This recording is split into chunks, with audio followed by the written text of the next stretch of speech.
안녕하세요. 시내가 책방입니다. 저는 책방지기 한걸음씩입니다. 오늘은 새로운 책 미로슬라브 볼프의 배제와 포용이라는 책을 들고 왔습니다. 이 책을 가져온 이유는요. 특히나 요즘 시대에 더욱 많이 드러난 차별과 폭력, 배제에 대한 이야기를 하나님의 관점에서 어떻게 풀이하고 있는지 잘 서술된 책이어서 가지고 와봤습니다. 오늘은 저자 소개와 책 소개, 목차와 머릿말과 서론을 정리해서 읽어드리도록 하겠습니다. 저자인 미로슬라브 볼프는 동유럽 크로아티아 출신의 신학자로서 미국 플러신학교와 독일의 튜빙겐 대학에서 위르겐 몰트만 교수의 지도로 박사학위와 교수 자격을 취득하였습니다. 현재는 미국 예일대학교에서 신학과 윤리학을 가르치며 예일 신앙과 문화연구소를 설립하여 소장으로서 종교와 인류 공영의 문제, 세계화, 화해, 직업과 영성 문제 등을 활발히 연구하고 있습니다. 또한 9.11 이후로 미국 내에서 중요하게 떠오르는 기독교인 무슬림 간의 대화에서 주도적인 역할을 담당하고 있습니다. 세계 경제 포럼의 글로벌 아젠다 위원회의 일원으로도 참석하고 계시고요. 그의 책 배제와 포용은 Christianity Today에서 오늘날의 종교 사상을 형성한 20세기 고전 100권 중 하나로 선정되었고 Christian Century는 이 책을 지난 25년간 나온 책 중 가장 중요한 신학도서로 소개하였습니다. 이 책으로 인해 그는 음악, 정치학, 교육 등 5개 영역에서 최고의 업적을 남긴 인물들에게 수여하는 그로마이어 상을 2002년에 수상했습니다.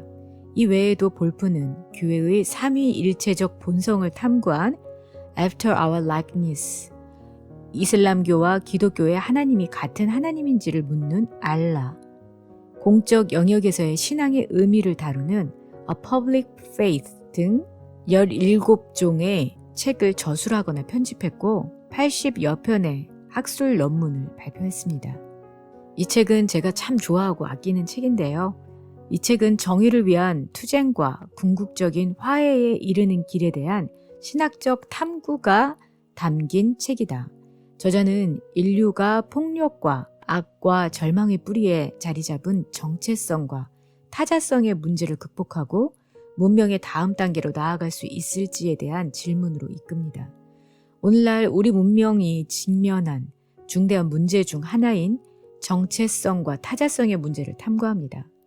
인간이 타자와 맺는 관계가 통합이나 단절이 아닌 우리의 정체성을 재조정하는 계기가 되어야 한다고 밝힙니다.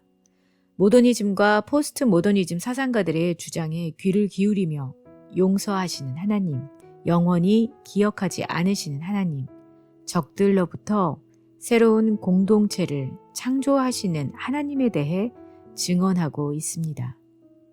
목차를 보면요.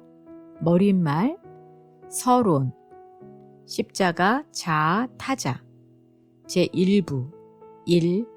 거리두기와 소속되기, 2. 배제, 3. 포용, 4. 성 정체성, 제2부, 5. 억압과 정의, 6. 기만과 진실, 7. 폭력과 평화. 꽤 긴 책인데요. 이 책에 다양한 학자들의 많은 주장들이 있는데 그런 것들은 많이 생략을 하고 정말 작가가 이야기하고자 하는 것들을 요약해서 읽어드리도록 하겠습니다. 어린 말, 1993년 겨울이었다.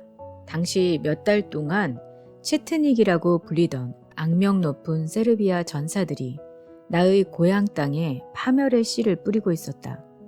사람들을 강제 수용소에 몰아넣고 여자들을 강간하고 교회를 불태우고 도시를 파괴했다. 나는 하나님이 그리스도 안에서 우리를 끌어안으셨듯이 우리도 원수를 끌어안아야 한다고 주장하던 참이었다. 나는 채트닉, 즉 궁극적인 타자, 이를테면 악한 타자를 끌어안을 수 있을까? 무엇이 그러한 끌어안음을 정당화해 줄까? 나는 어디에서 그럴 만한 힘을 얻을 수 있을까? 그것은 한 인간으로서, 그리고 크로아티아인으로서 나의 정체성에 어떤 영향을 미칠까? 대답을 하는데 시간이 좀 걸렸다. 하지만 내가 무슨 말을 하고 싶은지는 즉시 알 수 있었다. 저는 못할 겁니다. 하지만 그리스도를 따르는 이로서 나는 그럴 수 있어야 한다고 생각합니다. 이 책을 쓰는 과정은 무척 어려웠다. 내 생각은 하나님께 부르짖는 무고한 이들의 피와 죄인을 위해 바치는 하나님의 어린 양의 피로 인해 두 가지 다른 갈래로 나뉘고 있었다. 어떻게 압제당하는 이들의 정의에 대한 요구와 십자가에 달리신 분이 가해자에게 베푸신 용서의 선물 모두에 충실할 수 있을까?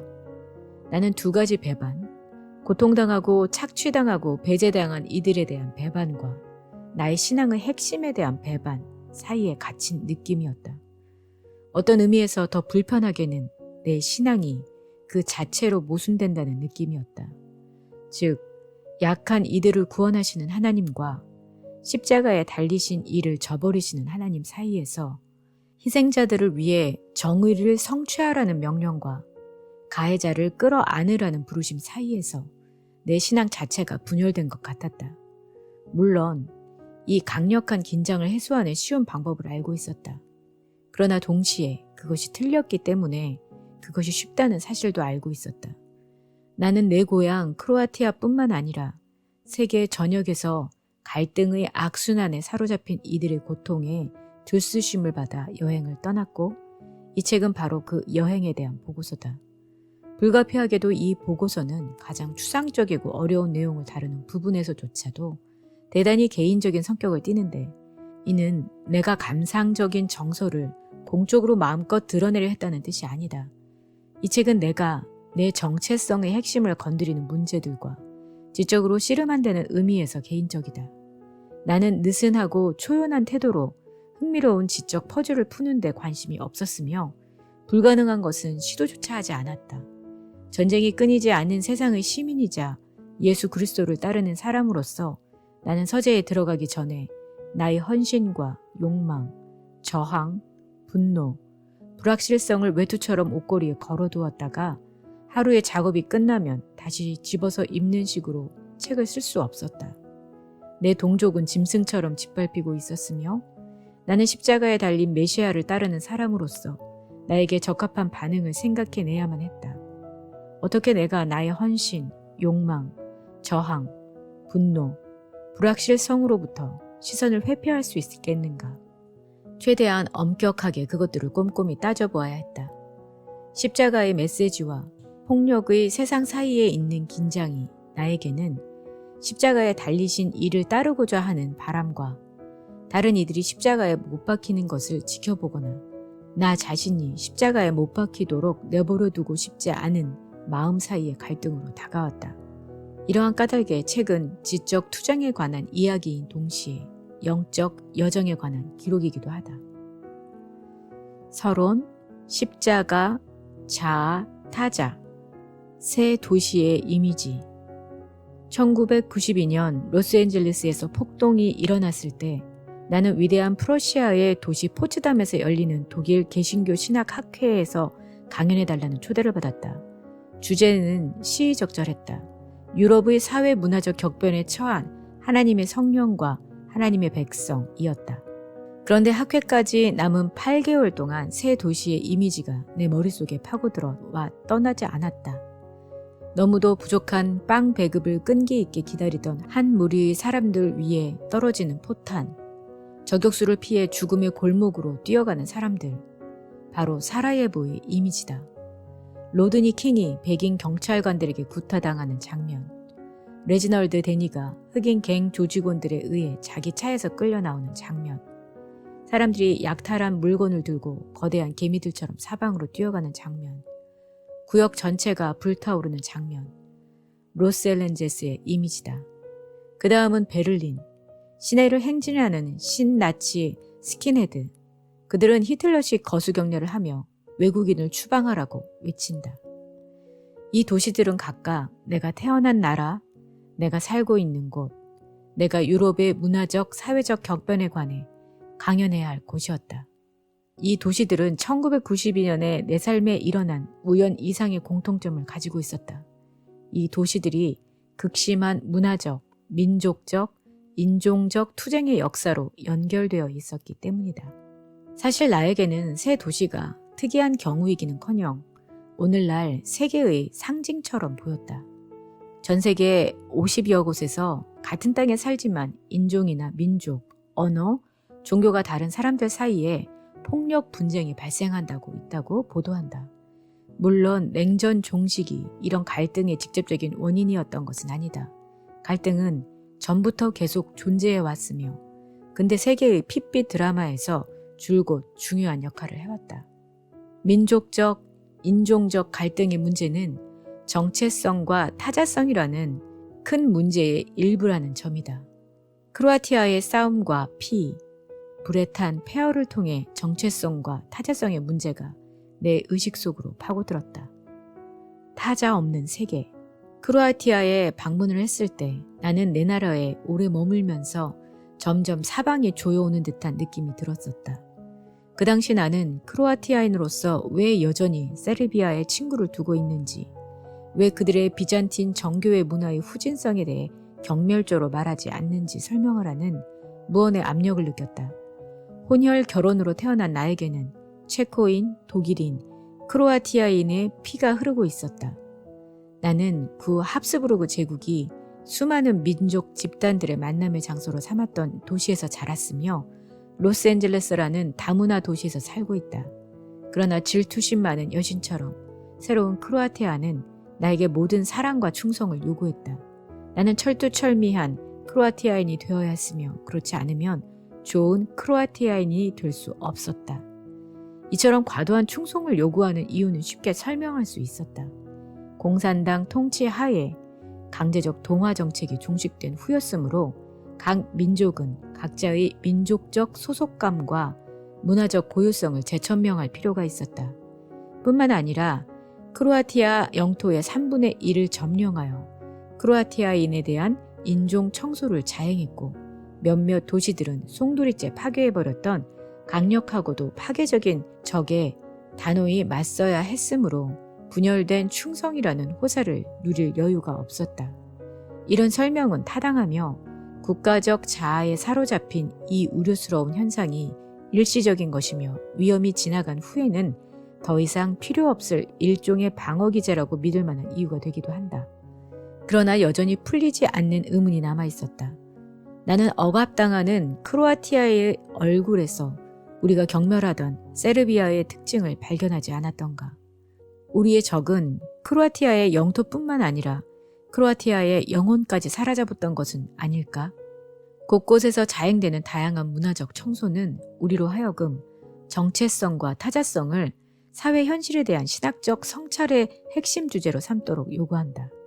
차이의 정치는 두 가지 근본 확신에 기초한다.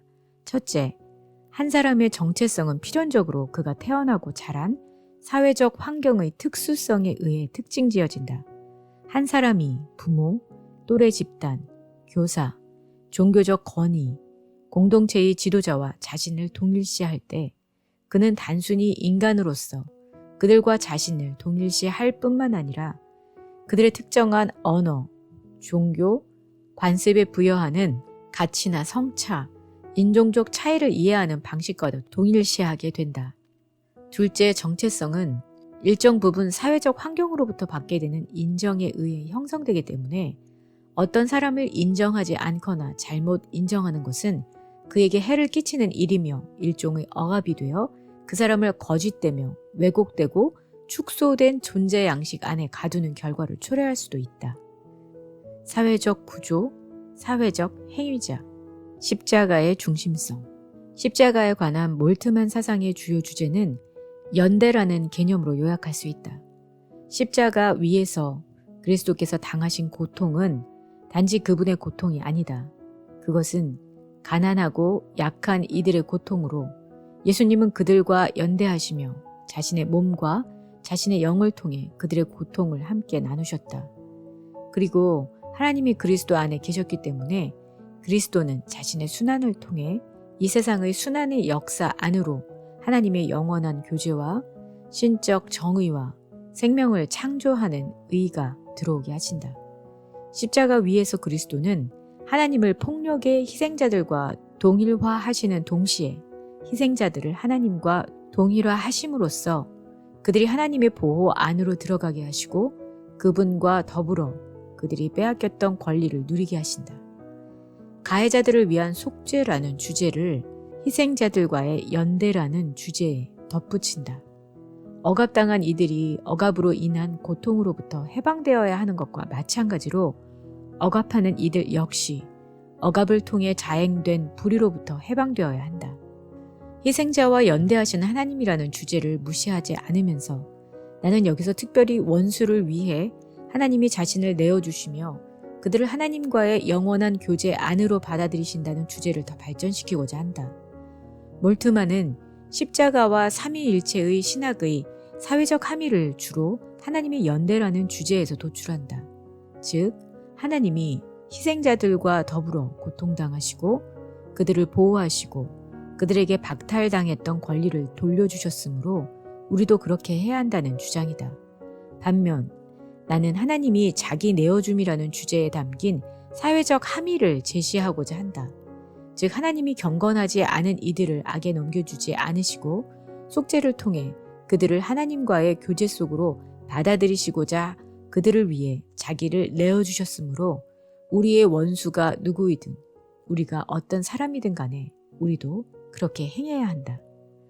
특히 연대성이 단지 그들과 함께 고통당하는 것을 넘어 그들의 편에 서서 싸우는 것을 의미하게 된다면 연대성은 자기 내어줌이라는 주제로부터 분리되지 않을 것이다. 모든 고통당하는 사람은 십자가에 달리신 이와의 연대 안에서 위로를 얻을 수 있다. 그러나 십자가에 달리신 이의 모범을 따라 악에 맞서 싸우는 이들만이 그들 편에 서신 그분을 발견할 것이다. 십자가에 달리신 이의 위로만 취하고 그분의 길은 거부한다면 그것은 값싼 은총과 기만적 이데올로기를 옹호하는 것에 불과하다. 그러므로 연대의 주제는 자기 내어줌이라는 더 포괄적인 주제 안에 온전함을 드러낸다. 왜냐하면 이 자기 내어줌이야말로 고생하며 기진한 이들을 향한 하나님의 긍휼이 지닌 편파성을 올바르게 강조할 수 있기 때문이다. 사회 문제에 대한 진정한 기독교적 성찰은 그리스도의 십자가 위에 드러난 삼위일체 하나님의 자기를 내어주시는 사랑에 기초해야만 한다. 그런 성찰의 모든 핵심 주제는 철저히 자기를 내어주시는 하나님의 사랑이라는 관점을 통해 사유되어야 한다. 이 책에서는 자신을 내어주시는 하나님의 사랑이 정체성을 구성하는데 그리고 적대적인 상황 하에서 타자와의 관계를 맺어가는데 어떤 의미를 지니는지를 설명하고자 한다. 스캔들과 약속. 아마 독자들은 프로메테우스나 디오니소스 혹은 그 밖의 다른 이교신들에게는 끌리지만 십자가에 달리신 이는 강하게 거부하고 싶은 마음이 들 것이다.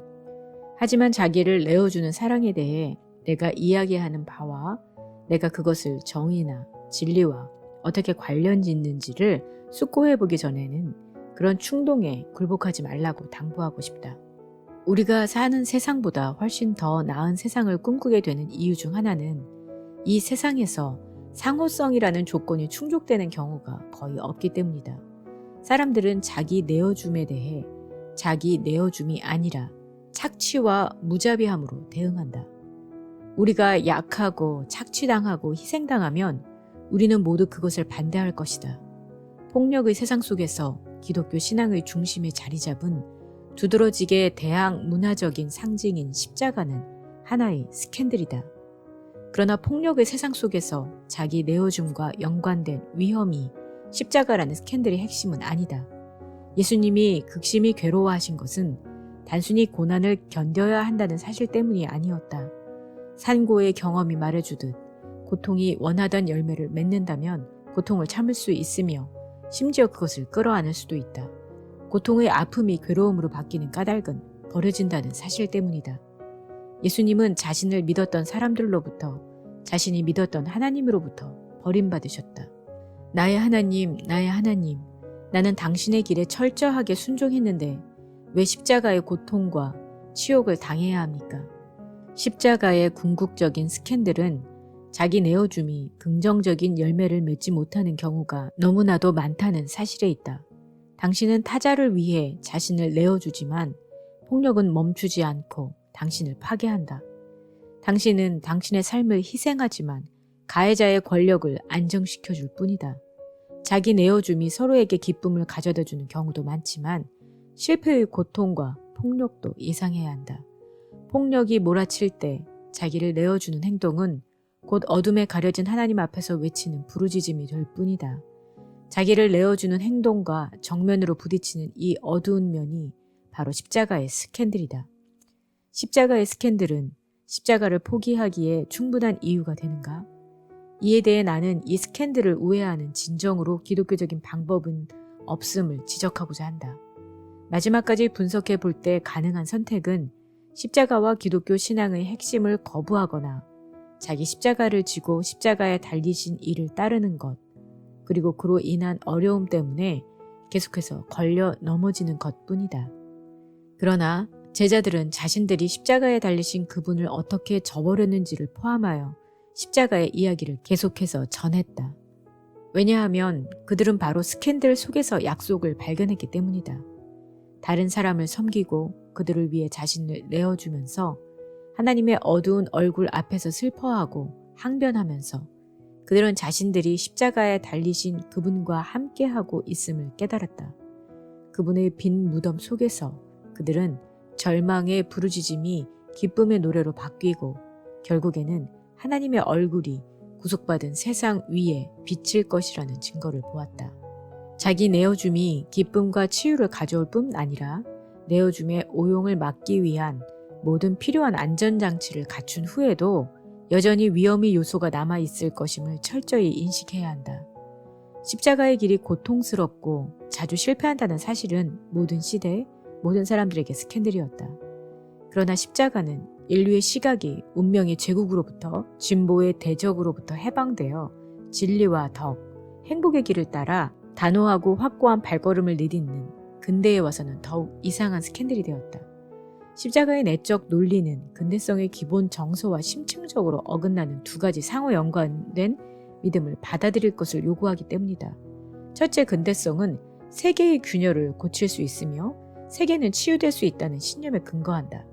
근대성은 역사의 종말에 낙원을 창조할 수 있으리라 기대하고 인류가 역사의 시초에 낙원으로부터 추방되었음을 부인한다. 그러나 세계의 균열이 만들어낸 틈 사이에 다리를 놓기 위해 그 균열 가운데 자리 잡은 십자가는 악은 고칠 수 없는 것임을 강조한다. 하나님의 새로운 세상이 밝아오기 전에는 악을 제거할 수 없으며 그렇기 때문에 우리에게는 반드시 십자가가 필요한 것이다. 둘째, 근대성은 사회적 통제와 합리적 사고라는 쌍둥이 전략에 큰 기대를 걸었다. 알맞은 계획과 결정적인 논증을 발견할 수 있고 있어야 하며 있을 것이라는 신념이 근대성의 신조다. 그에 반해 십자가의 지혜는 궁극적으로 구원이 알맞은 계획이라는 기적 또는 결정적인 논증이라는 지혜로부터 오진 않는다고 가르친다. 계획과 논증이 치유하고자 했던 상처보다 더 큰 상처를 만들어내지 않게 하려면 계획과 논증 자체도 자기를 내어주는 사랑이라는 약함과 어리석음에 의해 치유받아야 한다. 이 약함은 사회적 통제보다 더 강하며 이 어리석음은 합리적 사고보다 더 지혜롭다. 여기서 내가 옹호하는 십자가의 지혜는 유토피아에 대한 희망을 포기했으므로 인내의 문화를 주장하는가? 로티와 달리 나는 마르크스주의 역사 철학자들이 추구했던 그 희망에 대한 철학적 필연성만이 아니라 유토피아에 대한 희망 자체를 포기해야 한다고 믿는다. 그렇게 통제와 이성에 기초하고 견딜 수 없는 것과 치유할 수 없는 것을 보지 못하는 희망에 죽는다면 견딜 수 없으며 치유할 수 없는 세상 속에서 자기를 내어주는 사랑에 대한 새로운 소망이 나타날 수 있을 것이다. 이 소망은 십자가에 달리신 그분의 부활에 기초한 십자가의 약속이다. 주제와 단계, 마지막으로 이 책에서 내가 십자가의 약속을 어떻게 규명할지 간략히 이야기하고자 한다. 3장에서 나는 사도 바울이 로마의 그리스도인들에게 주었던 권고를 통해 가장 잘 요약되는 근본 주장을 전개한다. 그러므로 그리스도께서 우리를 받아 하나님께 영광을 돌리심과 같이 너희도 서로 받으라. 받아들임의 과정을 설명하기 위해 나는 호응이라는 은유를 사용했다. 이 은유는 나의 주장에서 핵심이 되는 3가지 상호 관련된 주제를 하나로 묶어내기에 매우 적합해 보인다. 즉, 1. 삼위일체 안에서 자기를 내어주는 사랑의 상호성. 2. 십자가 위에서 경건하지 않은 이들을 향해 팔을 뻗으시는 그리스도. 3. 두 팔을 벌리고 탕자를 받아들이는 아버지이다. 우리 자신을 다른 사람들에게 내어주고 그들을 받아들이고 그들을 위한 자리를 마련하기 위해 우리의 정체성을 재조정하려는 의지는 그들의 인간성을 인식하려는 목적을 제외한 그들에 대한 그 어떤 판단보다 중요하다. 포용하려는 의지는 다른 사람들에 관한 그 어떤 진리보다 그들의 정의에 대한 그 어떤 판단보다 우선한다. 이 의지는 절대적으로 무차별적이며 결코 변하지 않는다. 그것은 사회적 세계를 선과 악이라는 도덕적 범주로 구별하려는 시도를 초월한다. 그러나 진리와 정의는 어떻게 되는가? 어떤 점에서 진리와 정의가 여전히 유효한가? 이것이 2부, 5장에서 7장에서 내가 대답하고자 했던 물음이다. 여기서는 사회 철학뿐 아니라 성경의 예언서와 서신서에서 두드러지게 나타나는 중요한 3 주제인 진리, 정의, 평화를 다룬다. 포용하려는 의지의 중요성을 강조하는 동시에 나는 기만과 불의, 폭력에 맞서는 싸움이 필수적이라고 생각한다. 그러나 이 싸움을 어떻게 벌여야 하는가? 어떻게 진리와 정의를 알 수 있는가? 사회적 맥락 안에서 타자를 포용하려는 의지가 없다면 진리와 정의도 불가능하다. 그러나 곧바로 나는 포용, 즉 온전한 화해는 진리를 말하고 정의를 행할 때 비로소 일어난다고 주장한다. 자기를 내어주는 은총과 진리 및 정의에 대한 요구 사이에는 비대칭적 변증법이 존재한다. 은총이 우선한다. 포용하려는 의지는 무차별적일지라도 포용 자체는 조건적이다. 이런 비대칭적 변증법으로 인해 7장에서는 인간의 비폭력을 주장하는 동시에 거짓 예언자들과 짐승들이 자신들이 십자가에 달리신 그분에게 가한 그 상처에 의해 구속받기를 거부한다면 그들에 대해 폭력을 행사하실 특권을 하나님께 드려야 한다고 주장한다. 포용의 실천은 그에 수반되는 기만, 불의, 폭력에 맞서는 싸움과 더불어 내가 배제라고 부른 강력하고 전염성이 있으며 파괴적인 악을 배경으로 해서만 이해할 수 있다. 그리고 우리 그리스도인들에게 그런 실천이 가능하려면 타자를 위한 자리를 마련하기 위해 십자가에 달리신 하나님의 메시아의 이름으로 우리 자신과 우리 문화로부터 스스로 거리두기를 두어야만 한다. 4장에서 나는 정체성과 타자성 사이의 가장 포괄적이며 근본적인 관계, 젠더 사이의 관계를 검토하고 포용의 신학이 성 정체성과 화해에 어떤 의미를 지니는지 규명하고자 했다. 나는 전체를 아우르는 내러티브로부터 이끌어낸 주제, 포용과 다양한 하위 주제들, 배제, 회개, 용서, 정의, 진리, 평화 등에 관한 성찰과 이런 주제를 다루는 주요 성경 본문에 대한 자세한 분석을 결합하고자 했다. 그 결과는 전체를 아우르는 내러티브로부터 도출된 주제들과 성경 본문의 내적 풍성함 사이의 복잡하고도 예측 불가능한 역동성이다. 그리고 이 풍성함은 가장 중요한 하나의 내러티브나 하나의 단일한 주제 혹은 어떤 불변하는 체계로 결코 환원될 수 없다. 네, 오늘은 미로슬라브 볼프의 배제와 포용 중에서 저자 소개, 책 소개, 목차, 머릿말과 서론을 정리해서 읽어드렸습니다. 다음 시간에는 1장 배제를 정리해서 읽어드리도록 하겠습니다. 구독과 알람을 설정하시면 더욱 편리하게 받아보실 수 있습니다. 그럼 다음 시간에 뵐게요. 안녕히 계세요.